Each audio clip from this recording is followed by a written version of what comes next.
Hello and welcome to this pre-election edition of Valley View News. I'm Rivette Soro. And I'm Abby Preciado.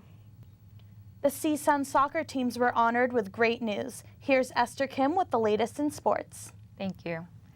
It has been an exciting season for CSUN student athletes. The 2016 Big West Goalkeeper of the Year was awarded to women's soccer goalkeeper Giovanni McCaskill. Women's soccer defender Nicole Thompson was given Defensive Player of the Year from the Big West Conference. The men's soccer goalkeeper Kevin Marquez was honored with the Big West Player of the Week. 3 Matadors also won the 2016 All-Big West First Team for men's soccer. Harvard student newspaper, the Harvard Crimson, has discovered another athletic team that rates female athletes on their appearance. The men's cross-country team created spreadsheets each year before the annual dance with the women's team. Certain men added sexually explicit comments about the women's cross-country runners. The 2012 men's soccer team created scouting reports on the women's soccer team based on their physical appearances. As a result of the 2 events, Harvard canceled the remainder of the season for the men's soccer team. CSUN students react. I thought it was kind of unreasonable. I mean, guys kind of do those things, you know. Sometimes they don't even say about it. So like, I don't know. The coach could have.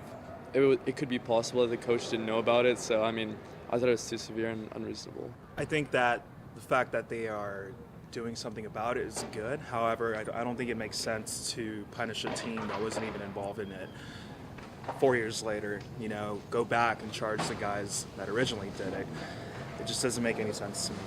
In terms of the punishment, it's not the players that did it that are being punished. So I don't agree with that necessarily, because I feel like there should be some kind of punishment, but I don't know if it should go to the guys that were punished that are on the team that didn't even do that. I think it's unfair for them to do it now because they were not the ones that started what happened. So I don't think it's okay for them to cancel the program 4 years after. But at the same time, I feel like it's like a necessary thing to do in order to just prevent that from ever happening again, because it's one of the things that's like, you know, such a problem with women and like, you know, being in any field, being discriminated and being, you know, like prejudiced on how they look, on even judging that. And I think that it's unconventional to do it now, but I think it's a necessary step to do it. The curse is over. The Chicago Cubs' historic World Series win against the Cleveland Indians, ending their 108-year drought. The world champions won 8-7 in Game 7 for the series. It took them 10 innings to do it.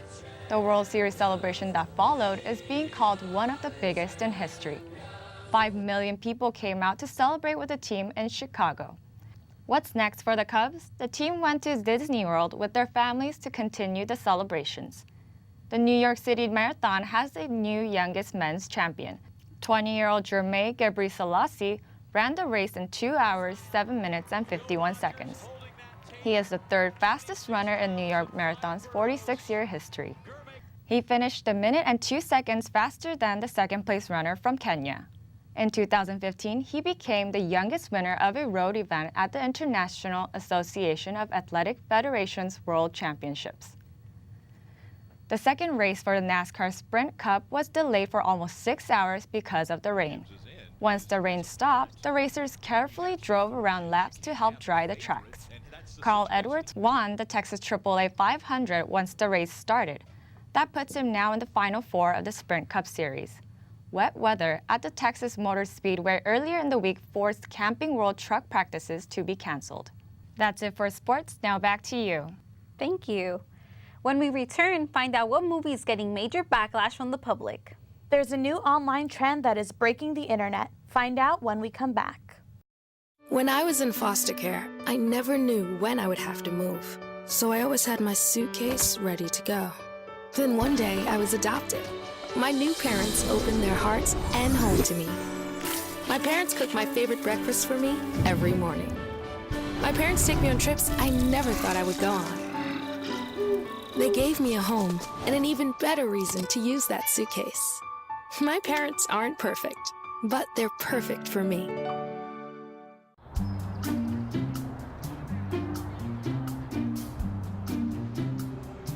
Don't worry, 74 people were picked before me in the NFL draft. To fight childhood obesity, United Way and the NFL are helping kids play at least 60 minutes a day. Okay, time for the team obstacle course. Yay! What this place needs is more healthy kids. To get involved or donate, go to unitedway.org/play60. Now I get it. Welcome back. Here's Aura Hernandez with the latest in entertainment. Thank you. Saturday Night Live aired its last political skit before the 2016 election. The 9-minute sketch featured Alec Baldwin as Donald Trump and Kate McKinnon as Hillary Clinton, being interviewed on CNN. Over the course of the interview, Trump kisses an FBI agent, Russian President Vladimir Putin, and a KKK member, only to have the host quickly return to the discussion of Clinton's emails. Toward the end of the sketch, the two actors make amends, lock arms, and run out of the studio into Times Square. When they return to the studio, Baldwin and McKinnon urge the SNL audience to get out and vote on November 8th. McKinnon tells the audience that they can't tell you who to vote for, but on Tuesday, everyone will get the chance to choose what kind of country they want to live in. The 20th Annual Hollywood Film Awards were held at the Beverly Hilton Hotel. Mel Gibson received the Hollywood Director Award. Leonardo DiCaprio and Fisher Stevens were honored with the Hollywood Documentary Award for their film Before the Flood. Robert De Niro and Natalie Portman took the stage to support Hillary Clinton just 2 nights before the presidential election. The night ended on an upbeat note, with Eddie Murphy taking home the Career Achievement Award. The Simpsons cartoon show has been renewed for the 29th and 30th seasons. This will make The Simpsons the longest-running scripted TV show in American history. The series will pass the 1950s TV show Gunsmoke, that now holds the record. The show has already beaten The Flintstones for the longest-running primetime animated series. The Simpsons averaged just over 7 million viewers for each episode. The series' 600th episode aired last month. There will even be a marathon dedicated to The Simpsons airing this Thanksgiving. A local comic book store is celebrating its 22nd anniversary, and it is offering free subscriptions to the comic book fans. Valley View News reporter Vanessa Cortez has more on the story. J&J Comic Books celebrates their 22nd anniversary since their first opening in 1994. Store owner Jeff Rogers is offering free subscriptions to his customers for a whole month. He talks about his passion on comic books. I started reading comics when I was probably about 5 or 6, reading the simple kid Harvey comics, Baby Huey, Little Lot, stuff like that. Customer Rocky Perez visits the store frequently because of its wide selection on comic books. Ever since I started watching G.I. Joe, The Walking Dead, Deadpool, it started interesting me a lot more. If you're a huge Marvel, DC, or Vertigo comic book fan, then J&J Comics is the right store for you. J&J offers new comic books that lean towards crime, soap operas, and zombies. The store is located in the city of Santa Ana for any eager comic book lover. In Santa Ana, Vanessa Cortez for Valley View News. The new movie Doctor Strange is the #1 in the box office, but it also has a casting controversy.